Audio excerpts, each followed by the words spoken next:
Now we are into round 2 competition, and 2 of the more colorful fiberglass creations ever to find their way onto 4 wheels, Snakebite and Samson. Chevrolet against Ford. There is a common denominator here. Both of these bodies were designed and built in Wentzville, Missouri at GTS Fiberglass. Quality There work. is Colt Cobra in Snakebite, and there is Dan Patrick in Samson. Dan builds a lot of these chassis. Did he build the Snakebite chassis? No, but he was involved in the development of the chassis, 2 and 3 years prior to that. Patrick kind of looked like a college professor there with those glasses. Let's go racing. A number of these trucks are utilizing Dan Patrick built chassis. Right. Exactly. All right, the first pairing now in round 2 competition. Snakebite a little late to stage on the throttle, and it's going to be Snakebite. Colt Cobra. Whoa, Patrick almost high sides, puts it back down. Colt Cobra with a 521. That was some of the best driving, as we always indicate. As we look at Dan Patrick's 534, some of the best drivings in the shutdown area. Dan got in trouble but drove out of it. Exactly, but you got to remember, on a 4-wheel drive vehicle, if you can get one tire to touch something, it'll help pull you back straight most of the time. Yeah, and keep your foot in it. When you get high-sided, don't let out of the throttle. Keep your foot in it and drive through it. That's exactly what he did. Let's go down to the track now and visit with Colt Cobra. I tell you what, Colt, it's amazing how close the competition is here tonight. Yeah, that's right, Army. This year, everybody's coming on strong. As you saw, the American Gladiator, new guy this year, coming on strong. Ran the first 4-second pass this year earlier. I knew I had to be strong out here. I'm doing the best we can. We came out on top. We're looking for the next round. Whoever it is, we're going to get them. As we have documented before, it is now do or die time for Fred SHAFER. He needs to knock out Andy Brass and, of course, Dan Runte. Every chance.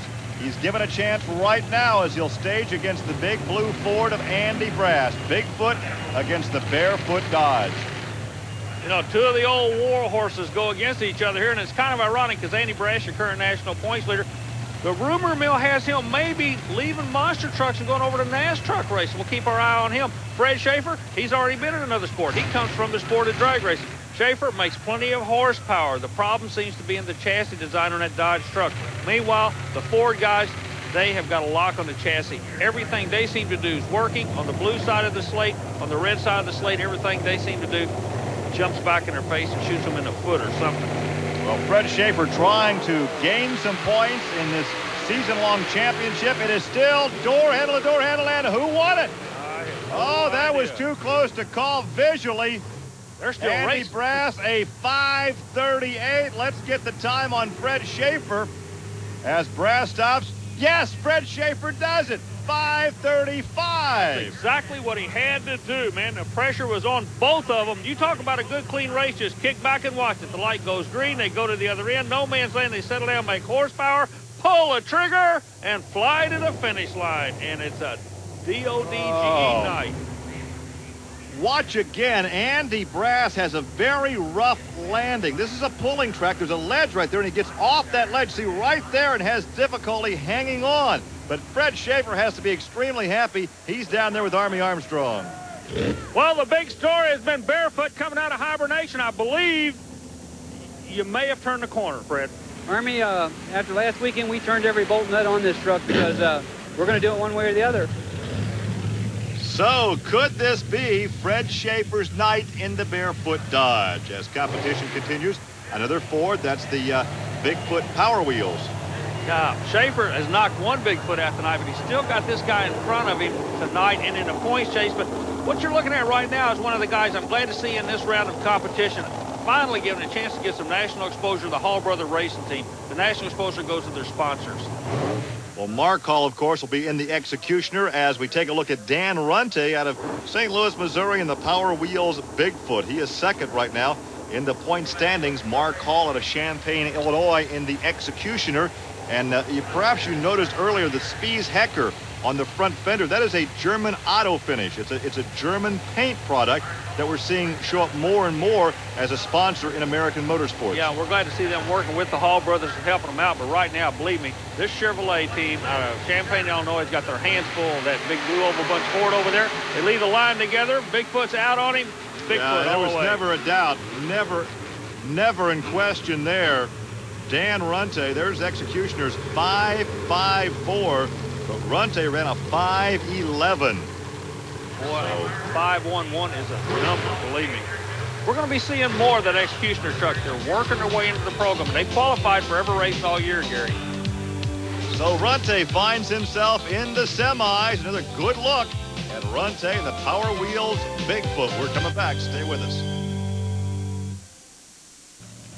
Welcome back to Canfield, Ohio. Fred SHAFER, the Bearfoot Dodge, getting ready for his run in the semifinals, as we will show you now our pairings for the semis here in Canfield. Now, once again, Bearfoot knocked out Bigfoot. He goes to the top bracket against Snakebite. Samson, the fast loser with Dan Patrick, will then take on the Power Wheels Bigfoot. So the scenario bounces back. We're down to 4 vehicles. We got 1 Chevy, 1 Ford, 1 Dodge, 1 Ford.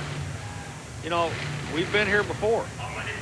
And look at the position of Fred SHAFER in the cockpit. These new trucks have the drivers, just like Colt COBRA, right in the middle of the truck. Gary, you're exactly right. Even though these monster trucks weigh 10,000 pounds, the position of the driver is so important, because as we saw earlier, when Andy Brass landed, you not only go left, right, up, and down, you pitch and yaw. You've got to balance the truck, even at 10,000 pounds. Bearfoot's crew, they are sweating BBs. They know what has to be done. He's got to get past this guy. He has to get past Colt COBRA to get a shot at Dan Runte. He needs points. He needs points in a big way, and this is not a game of hand grenades. Close doesn't count. He's got to beat him on the other end of this track. It's getting close. You can feel the drama in the air, just like any race. Anytime you go somewhere, they roll into the lights. SHAFER goes in early. Normally he doesn't do that. Snakebite rolls in. This is going to be a war. Who's it going to be, Army? Ford, big time on the big end. Snakebite as the Dodge crew conversing now from crew to the truck. But Colt COBRA at a 5.08 will continue on. Fred SHAFER heads for the barn at 5.36. Well, we thought it was going to change. That's not to be the case. Ford still flexing his muscle tonight. Take a look again. Fred SHAFER coming right at you. Watch the front end of the truck. See, he powers up right here and keeps it up. He needs to get those front tires back down on the ground so they can pull him. Well, so once again, Fred SHAFER knocked out by this guy right here, Colt COBRA. Number was a 5.08. That's awfully good, but you knew you got to pull a good number to beat Fred. Yeah, Fred's really coming on with the Dodge people over there. Us in our Ford program, we're a privateer out here trying to make it. With the Ford backing us, we're out there running as fast as we can. We turned to 5.08. Hopefully that's good enough to stand up for lane choice going into the final against another Ford. I've heard of a guy selling their blood. Does a snake sell their venom for extra money? I don't know, but that guy has got blood in his eyes right now. So now we have Chevrolet of Samson, Dan Patrick, against Dan Runte's Ford. There's the Ford. Power Wheels Bigfoot. Runte, the new kid on the block, the Power Wheels Bigfoot. You say you can buy a miniature of that in your local Kmart, Walmart, what have you. Samson truck, Dan Patrick in the other lane's been around for many years. He's been here longer than the dirt they're running on, I believe. And he is instrumental in so many of the advances in the chassis of this truck, of this Ford.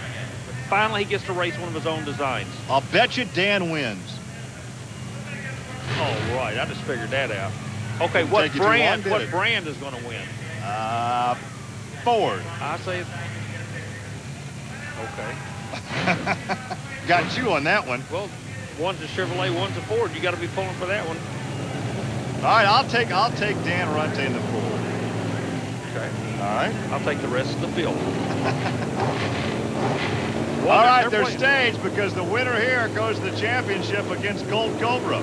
Dan Patrick is really working the lights, trying to sidekick kid out on the far side. I don't believe he's going to do it. And I don't blame Patrick for doing it. Dan Runte knows he was going to do it. It's called mind games. Right now, it goes from minds to horsepower. You take it, Gary. And the horsepower belongs to the Ford. Runte takes it at a 5.16. 5.16 for Runte.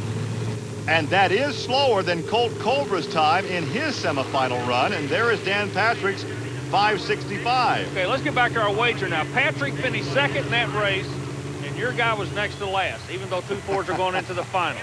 Well, yeah, if only 2 guys are running. Well, that's the way the bet went down. The folks at home will verify I win. Let me think about that for a moment. Well, anyway, we know that Dan Runte won. Let's go down and see what he has to say.